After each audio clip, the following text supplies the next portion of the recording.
이 시간 당회장 목사님께서 행복한 가정 공동체라는 제목으로 말씀을 전해주시겠습니다. 목사님 나오시겠습니다. 하나님이 만드신 최초의 공동체가 가정입니다. 그런데 21세기에 가장 큰 위기는 경제가 아니라 가정의 파괴라고 합니다. 특히 가정은 인간이 살아가는 데 있어서 우리 육체와 정신과 우리 마음이 안식을 취할 수 있는 행복의 뿌리가 가정입니다. 뿌리가 튼튼해야 열매를 잘 맺듯이 가정이 튼튼해야 행복한 사회도 이루어집니다. 한 가정의 행복이란 한 가정으로 끝나는 것이 아니라 그 사회의 국가의 건강과 평화의 척도가 됩니다. 여러분의 가정은 행복한 가정이 되기를 기원합니다. 특히 가정은 사랑으로 이루어진 공동체입니다. 2차 세계대전 때 독일이 패전을 했습니다. 수많은 고아들이 생겼습니다. 그때 미군들이 영양가 있는 음식을 공급해 주었는데 그 고마 아이들이 하나둘씩 죽어가는 겁니다. 원인이 무엇일까 조사해 보았더니 비타민이나 영양소가 부족해서가 아니라 그들에게 사랑의 결핍이었다고 합니다. 그들의 따뜻하게 품어줄 부모의 사랑이 없었습니다. 사랑에 목말랐고 사랑에 굶주렸고 사랑을 그리워하면서 이 고아의 아이들이 하나둘씩 죽어가더랍니다. 사람은 짐승과 달리 이 정신이 있고 영혼이 있습니다. 의식주만 가지고 행복하다고 말하지 않습니다. 여러분, 자유가 있어야 되고 평화가 있어야 되고 사랑이 있어야 합니다. 행복이라는 것은 멀리 있는 게 아니에요. 가장 가까운 여러분의 가정 안에 있음을 깨달아야 합니다. 가정은 함께 더불어 사는 공동체입니다. 부부가 함께 더불어, 가족이, 자녀가 함께 더불어, 형제와 함께 더불어 즐거움이 있어야 합니다. 이 더불어가 잘 이루어지려면 세 가지: 양보와 이해와 희생하는 마음이 있어야 돼요. 여러분, 자기 고집만 주장하거나 권리만 주장하면 더불어 하나가 될 수가 없습니다.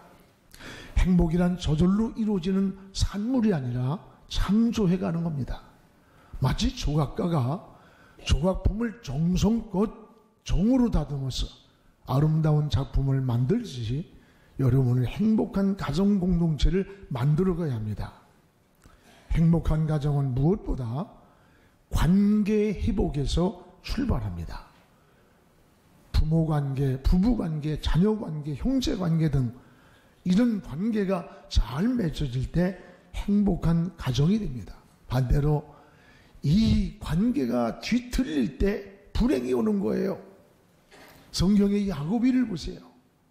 형제 간의 관계가 뒤틀리니까 형 에서는 20년 동안 칼을 품고 동생을 죽이려고 세월을 낭비합니다.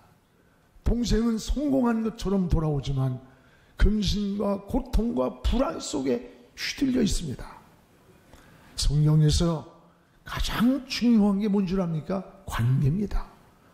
십계명도 두 가지 관계로 이루어져 있습니다. 1계명부터 4계명까지는 하나님과 우리 인간의 관계예요.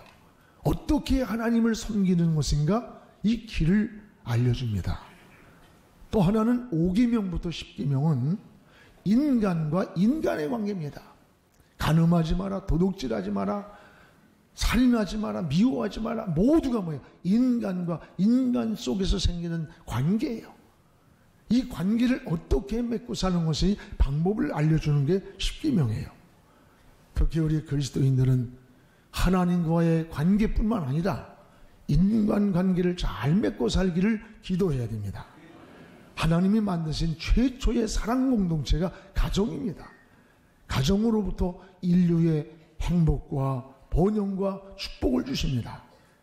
여러분의 가정도 행복한 그런 관계를 맺고 살아갈 수 있기를 주님의 이름으로 축복을 합니다. 오늘은 특별히 어버이 주일입니다.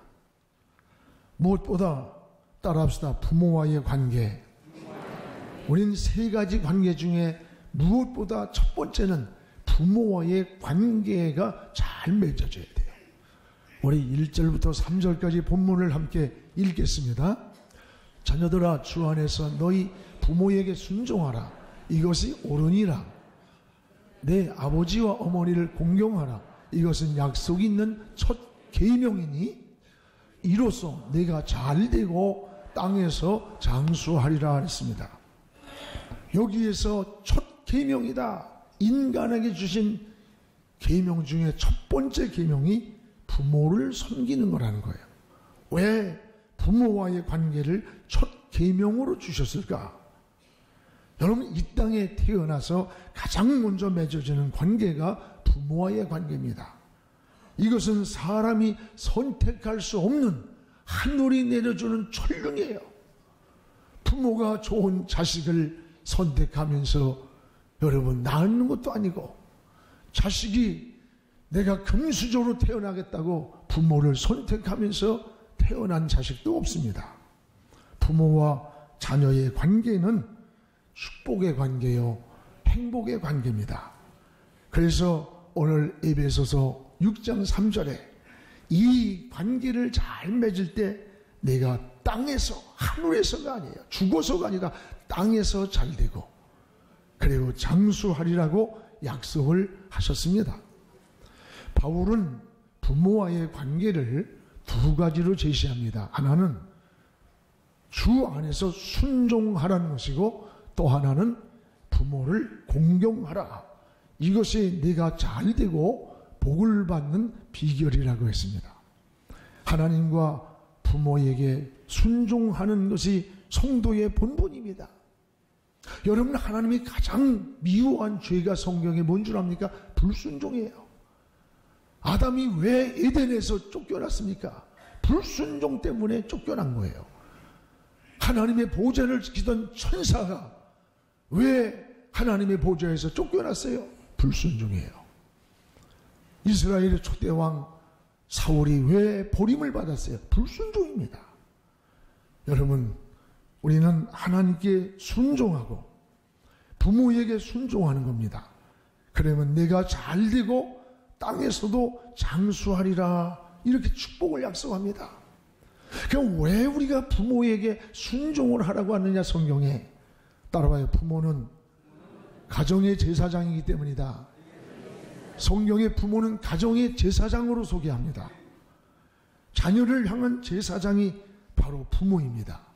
성경에는 우리 인간에게 복을 주는 세 분이 소개됩니다. 하나는 하나님이 직접 우리 인간을 향해 복을 주고, 또 하나는 제사장들입니다. 기름 부음받은 제사장들. 하나님은 이들에게 백성을 축복할 수 있는 고난의 약속을 줬어요. 또 하나는 바로 가정의 부모입니다. 여러분, 부모를 제사장적 축복을 줬어요. 그래서 아브라함이 자기 이삭에게, 이삭이 야곱에게, 야곱이 저 요셉에게 축복하는 대로 부모가 그대로 자녀에게 그 복이 계승되는 겁니다. 여러분, 부모된 여러분들은 바로 가정의 제사장들입니다. 자녀를 향한 축복권자입니다. 자녀를 향해서 믿음으로 마음껏 축복하세요. 가정을 축복하세요. 하나님이 너를 축복해 주길 원한다. 하나님이 너의 길을 인도해 주시기를 원한다. 부모가 하는 이 축복을 제사장적으로 여러분에게 복을 주는 은혜를 주셨다는 거예요. 그러므로 우리는 부모에게 순종하라. 이 성경적 가치관이에요. 또 하나는 부모를 공경하랍니다. 공경하라. 공경한다는 말은 여러 말의 뜻이 있지만 마음을 기쁘게 해드린 것이라는 말이에요. 연세가 들면 이 사사로운 말에도 서운해집니다. 외로워지고 돌아서면 눈물을 흘려요. 몸도 마음도 약해졌기 때문에 잔소리도 많아져요. 그 젊은이들이 귀찮아지는 거죠. 작은 관심에도 기쁨을 갖는가 하면 작은 말에도 지울 수 없는 상처를 안고 돌아서 눈물을 흘리는 거예요. 지난 기사에 보니까 부모가 가장 상처받는 말이 뭔가, 그게 말이 안 통해 라고 하면서 부모를 무시하는 말이랍니다. 그러면 반대로 가장 부모가 듣고 싶은 말이 뭘까? 건강하게 오래 사세요. 이보다 더 듣고 싶은 말은 뭐냐? 저를 잘 키워주셔서 고맙습니다 라고 하는 말에 부모는 가장 행복을 느낀답니다.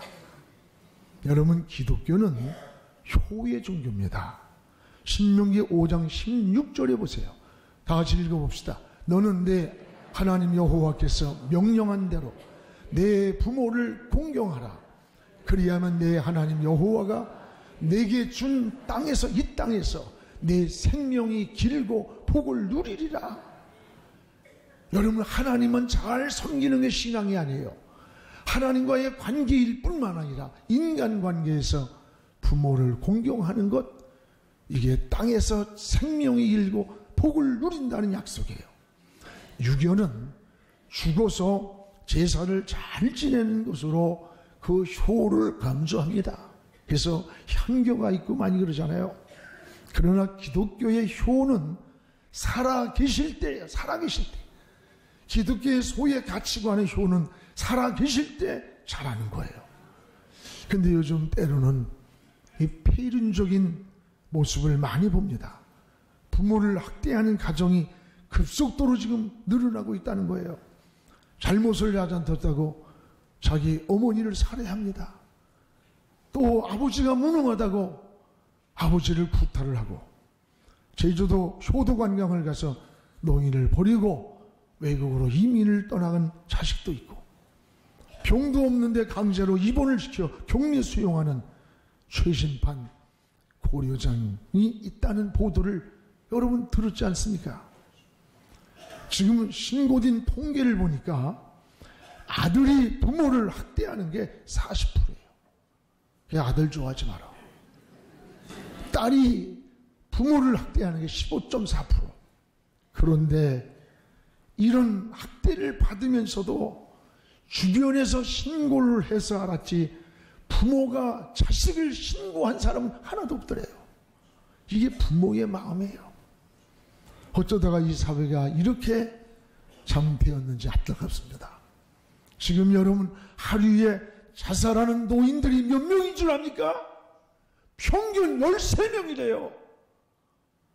물에 빠져 죽고, 여러분, 목매달아 자살하고 약을 먹고 생을 마감합니다.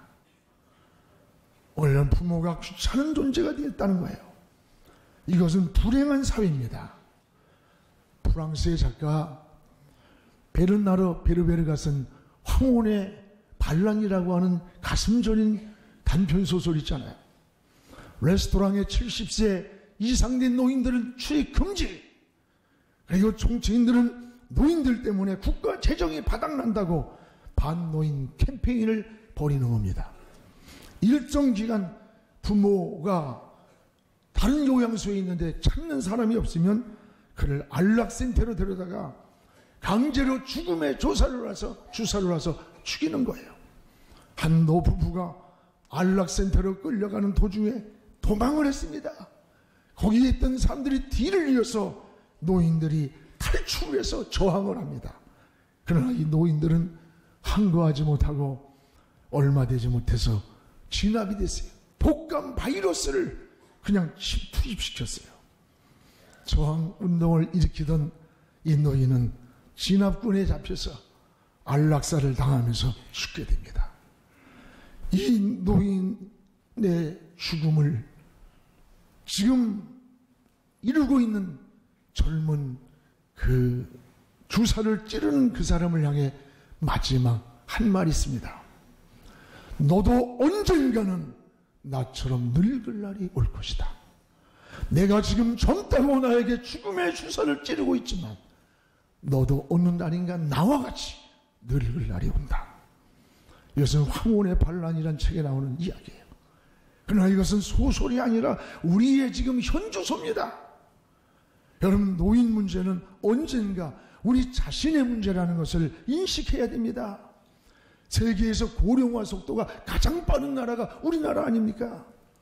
일찍 우리 교회가 이 복지법인을 설립하고 노인 복지관을 운영하면서 지금 1만 명이 넘는 어른들이 이 복지관을 활용하고 계십니다. 우리가 더 잘 섬길 수 있도록 우리 성도들의 헌신과 관심이 있어야 합니다. 살아계실 때 잘해야 돼요. 떠나고 나면 후회합니다. 또 하나는 무슨 관계냐? 따라서 부부관계가 행복해야 한다. 부부관계가 중요한 거예요.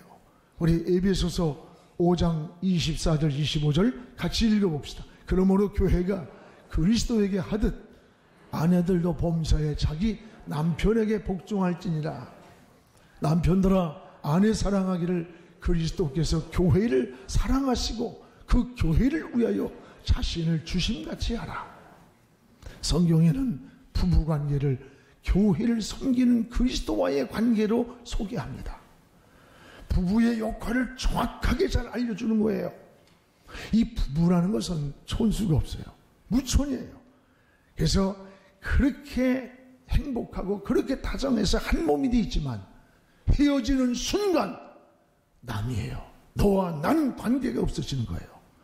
그럼에도 불구하고 가장 중요한 관계가 뭐냐? 부부관계입니다. 여러분, 부부관계가 행복할 때 자녀 관계, 형제 관계, 친척, 시가 모든 관계가 좋아지는 거예요. 근데 어떤 사람은 효도한다고 난 당신은 없어도 되지만 부모 없이는 못 살아. 굉장히 효자인 척하고 이런 말을 하는 것을 보고 그래서 부부관계가 막 뒤틀려 있는 거예요. 이 말은 굉장히 위험한 말이고 굉장히 불효하는 말이고 그리고 어리석은 말이에요. 여러분, 부부관계가 깨져보세요. 부부관계가 깨지는 순간에 자식들은 유리방황하게 돼요. 여러분, 그뿐입니까? 형제관계 깨지고 친척, 시가 다 박살나버리는 거예요. 부부관계가 깨지는 그 시간부터 가장 중요한 것이 부부의 관계라는 거예요. 이 부부관계가 잘 이루어져야 모든 관계가 조화를 이루는 겁니다. 우리는 부모의 관계뿐만 아니라 이 부부관계, 부부는 둘의 문제가 아니에요. 자녀와 직결되어 있고 가족사와도 직결되어 있는 겁니다. 혼자만의 이익, 나 혼자의 쾌락을 위해서 살 수 없는 관계가 부부예요. 자기 만족이나 쾌락을 향해 달려가고 싶어도 내가 가정이 있기 때문에 내가 지켜야 할 행복이기 때문에 여러분, 불행을 가져오는 일이라 절제할 수 있어야 되는 거예요. 부부는 서로의 이해, 양보 그리고 사랑으로 행복을 만드는 겁니다. 부부는 서로의 행복을 창조해가는 겁니다. 사람은 짐승과 달리 자유와 평안이 있어야 하고 서로 나누는 사랑을 먹고 사는 거예요. 여러분, 내가 지금 사랑할 수 있는 사람이 옆에 있다는 것은 굉장히 축복이에요. 사랑할 수 있을 때 서로 사랑하며 사십시오. 떠나고 나면 후회하는 겁니다. 지난번에 아내가 갑자기 어이없이 세상을 떠난 분의 고백을 들었어요. 참으로 그분의 이야기를 들으면서 눈시울을 적셨어요. 그는 유치원에 다니는 아이 하나를 데리고 4년 동안을 혼자 살면서 그는 엄마 노릇까지 해야 했습니다. 어느 날 출장으로 인해서 어제 저녁에 먹던 밥을 그 아이를 깨워서 먹이고는 그날 저녁 늦게 돌아왔습니다.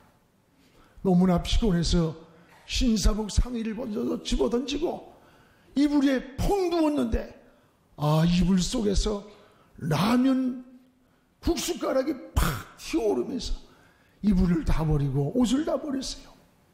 너무 화가 나서 유치원 다니는 그 자기 아이를 막 정신없이 두들겨 팼대요. 절제하지를 못하고. 근데 그때 매를 맞으며 아버지 손을 붙잡고 아빠, 그 그게 아니야, 그게 아니야. 내 말 한 번만 들어. 그래서 멈추고 이야기가 울며 아이가 하는 말이, 아빠, 아침에는 집에 먹다 남은 밥을 먹었어. 점심은 내가 유치원에 가서 밥을 줘서 먹었고, 저녁이 되었는데 아버지가 들어오질 않았어. 컵라면 2개를 끓여서 하나는 내가 먹었고 하나는 아버지에게 드리려고 식을까봐 이불 속에 넣어놨다는 거예요.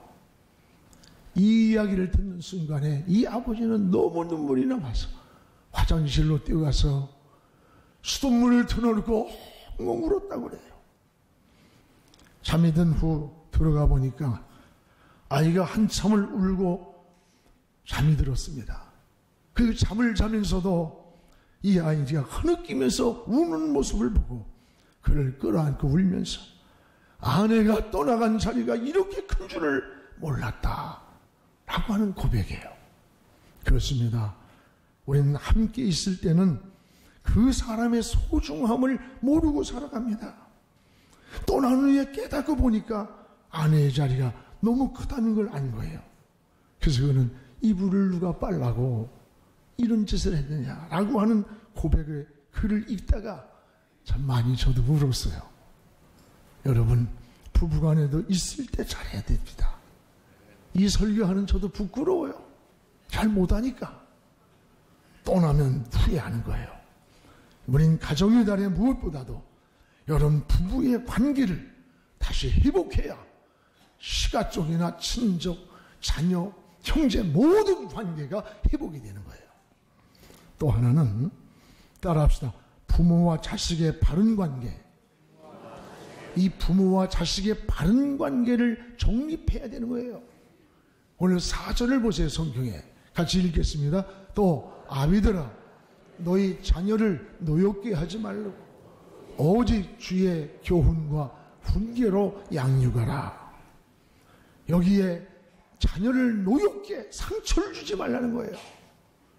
여러분, 부모가 자식에게 다른 건 몰라도 보상을 기대하지 마세요. 내가 너를 어떻게 키웠는데 먹을 건 못 먹고 쓸 건 못 쓰고 장가 보내고 시 보냈더니 내가 그럴 수 있느냐? 이런 보상 심리에 빠지면 자식의 가정이 불행해져요. 그 자식의 가정이. 여러분 키워준 것으로 끝나야 돼요.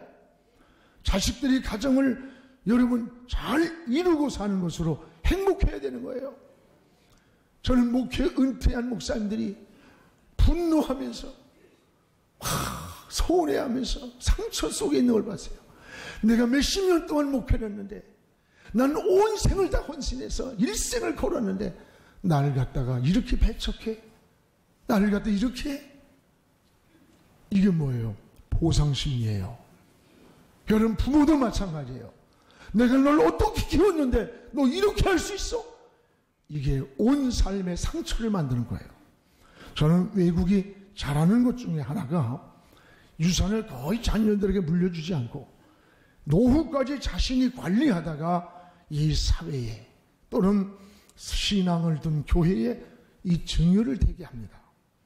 그리고 사회는 노후 보장을 잘해서 절대 자녀를 의존하지 않게 만들어요.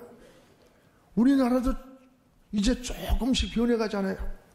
그전에는 자식만 의존하다 보니까 아들입니다.